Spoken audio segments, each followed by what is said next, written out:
Évangile de Jésus-Christ selon saint Luc.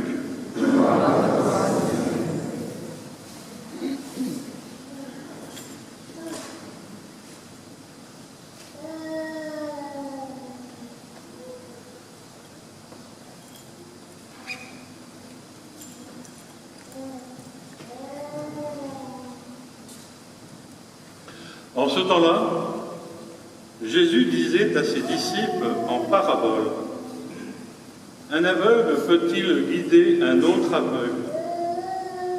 Ne vont-ils pas tomber tous les deux dans un trou? Le disciple n'est pas au-dessus du maître, mais une fois bien formé, chacun sera comme son maître. Qu'as-tu à regarder la paille dans l'œil de ton frère, alors que la poutre qui est dans ton œil à toi, tu ne la remarques pas? Comment peux-tu dire à ton frère: frère, laisse-moi enlever la paille qui est dans ton œil, alors que toi-même ne vois pas la poutre qui est dans le sien? Hypocrite, enlève d'abord la poutre de ton œil, alors tu verras plus clair pour enlever la paille qui est dans l'œil de ton frère. Un bon arbre ne donne pas de fruits pourris. Jamais non plus un arbre qui pourrit ne donne de bons fruits. Chaque arbre, en effet, se reconnaît à son fruit. On ne cueille pas des figues sur des épines. On ne vendange pas non plus du raisin sur des ronces. L'homme bon tire le bien du trésor de son cœur, qui est bon. Et l'homme mauvais tire le mal de son cœur, qui est mauvais. Car ce que dit la bouche, c'est ce qui déborde du cœur. Acclamons la parole de Dieu.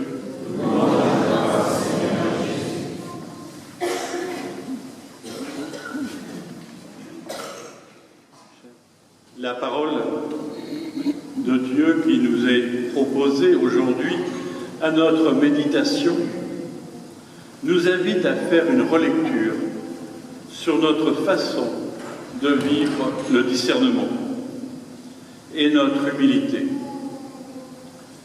Dieu nous invite aujourd'hui à prendre conscience de cela. Regardons ce qu'est un discernement pour comprendre le chemin que nous devons parcourir. Le discernement est une question de clairvoyance spirituelle. Et ce sera un grand enjeu de l'enseignement de Jésus. C'est ainsi qu'il dira à l'aveugle né qu'il vient de guérir: je suis venu en ce monde pour un discernement, afin que ceux qui ne voyaient pas voient, et que ceux qui voyaient deviennent aveugles. Nous dit saint Jean au chapitre 9. Nous savons que le discernement appartient à l'action de l'Esprit Saint en nous. Lui seul peut nous libérer de l'attrait des ténèbres qui restent cachées en nous, comme une sorte de refus de la lumière. Nous en faisons l'expérience à chaque fois que, pour suivre nos désirs ou notre orgueil, nous mettons plus ou moins en nous, entre parenthèses, la lumière de notre conscience. Tout péché, en fait, est le fruit d'un refus de voir, d'un regard qui se laisse détourner. Et ce n'est pas par hasard que pour le synode, nous sommes appelés à prier l'Esprit Saint. Lui seul nous amènera à discerner ce qui est bon pour notre diocèse.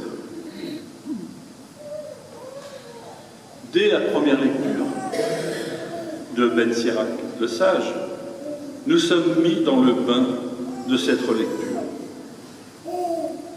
Cette parole de Dieu nous invite à passer nos paroles, nos attitudes, nos gestes, mon comportement, mon regard au tamis, afin d'observer les déchets qui restent. Pour poser ce regard, il nous faut de l'humilité, faire le tri entre l'or véritable qui m'a été donné et ce qui n'est que scorie, déchet que j'ai fabriqué par ma façon de vivre ce don reçu. C'est tout l'enjeu de cette parole. Voilà ce à quoi le Seigneur m'invite en permanence à regarder dans ma mission diaconale, mise au service des personnes détenues en tant qu'aumônier. Il est nécessaire que je fasse ce tri pour être totalement libre et disponible dans l'accueil de ces personnes détenues. Et la première partie de l'Évangile développe le thème du regard. Il commence par une constatation. Un aveugle ne peut pas guider un autre aveugle, ce qui signifie de faire attention à ne pas nous positionner en guide, car rappelons-nous que nous sommes nés aveugles. L'histoire de la paille et de la poutre nous montre bien qu'avec une poutre dans l'œil, on est aveugle. Nous avons dans ce texte cette petite phrase de Jésus que Luc a intercalée entre deux exemples. Le disciple n'est pas au-dessus du maître, mais celui qui est bien formé sera comme son maître. Cette formation dont parle Jésus, c'est en quelque sorte la guérison des aveugles que nous sommes. Ce que nous trouvons dans Saint Luc, quand il rapporte l'histoire des deux disciples sur le chemin d'Emmaüs, Jésus leur a ouvert l'esprit à l'intelligence des Écritures. Cette question de la paille et de la poutre nous concerne tous au quotidien de nos vies. Et personnellement, je suis confronté régulièrement dans ma propre vie, mais aussi concrètement dans les rencontres avec les personnes détenues. Je vois deux faits importants qui sont pratiquement identiques dans leur démarche. Deux personnes qui me révèlent la raison pour laquelle elles sont incarcérées. Et là, je suis appelé à ne pas les juger, mais de les écouter et de faire route avec eux. Mais où les choses se compliquent, c'est lorsque je découvre, par un tiers, ce qu'elles m'ont dit n'est pas la réalité, voire beaucoup plus grave. Là encore, je n'ai pas à juger. Humainement parlant, c'est compliqué. Parfois, on a le désir très fort de leur dire « Arrête, ce n'est pas ça, tu te mens toi-même. » Je me reprends et je me dis « De quel droit tu dois les juger?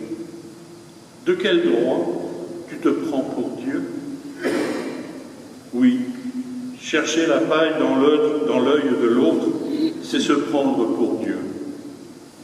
Alors, restons à notre place.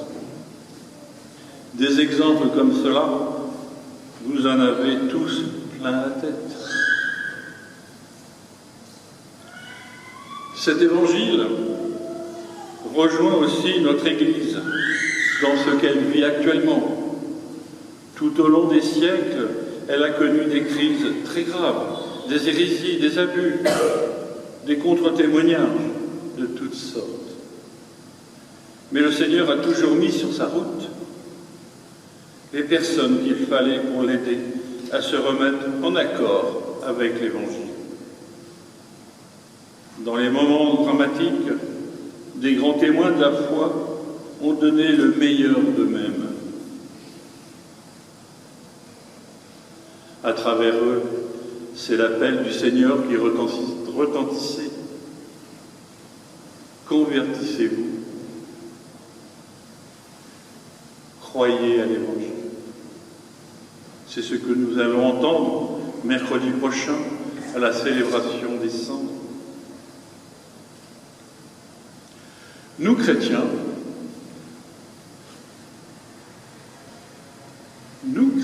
d'aujourd'hui, nous sommes envoyés non pour dénoncer ou pour accuser, mais pour être les témoins et les messagers de l'Évangile auprès de tous ceux et celles qui nous entourent.